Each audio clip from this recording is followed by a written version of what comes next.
ഇന്ന് നമുക്ക് പൂച്ചയുടെ കഥ പറയാമേ.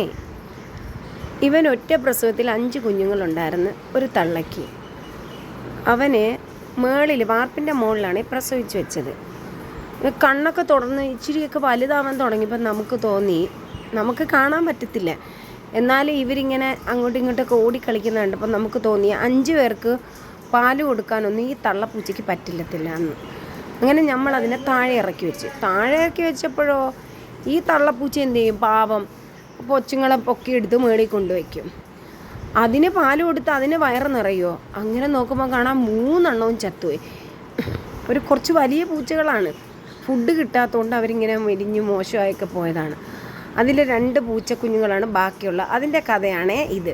പിന്നെ നമുക്ക് എടാ, നിൻ്റെ അച്ഛനെ തിരക്കി വന്നത് നീ കണ്ടോ? നിൻ്റെ കുഞ്ഞുങ്ങളാ എന്നെ ഞെട്ടിച്ചുകൊണ്ട് നോക്ക്. അവൻ്റെ അച്ഛനെ തിരക്കി അവൻ വന്നെന്ന് തോന്നുന്നു. അവൻ്റെ സെയിം. ഇങ്ങോട്ട് വാ സാജി, ഇങ്ങ് വന്നേടാ.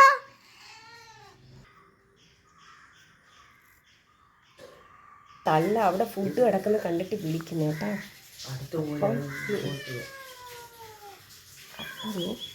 അതാ സംസാരം കേൾക്കുന്നിടത്തോട്ട് ഇതിനെയൊക്കെ പ്രാക്ടീസ് ചെയ്യിക്കുന്നതേ. ബുദ്ധിയുള്ള മനുഷ്യരെക്കാളും ഇതിനെയൊക്കെ നോക്കിയോ.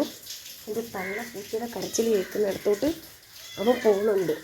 മറ്റവനെന്തോ അങ്ങനെ കാറിനടിയുന്നു ഇങ്ങനെ വരുന്നുണ്ട് കേട്ടോ. അവൻ ഇച്ചിരി ധൈര്യശാലിയാണ് കേട്ടാ, തന്തയെ പോലെ. അവൻ ഓടി ശബ്ദം കേൾക്കുന്നിടത്തോട്ട് പോണ്. മറ്റേതോ പേടിച്ച് കാറിൻ്റെ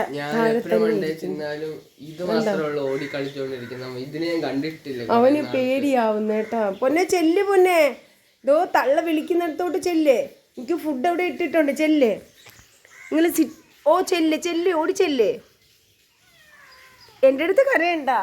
എടാ തള്ള, നിന്റെ കുഞ്ഞിനെ ഇവനെ കൂടെ വിളിച്ച് ശബ്ദം ഉണ്ടാക്കി വിളിക്കടാ.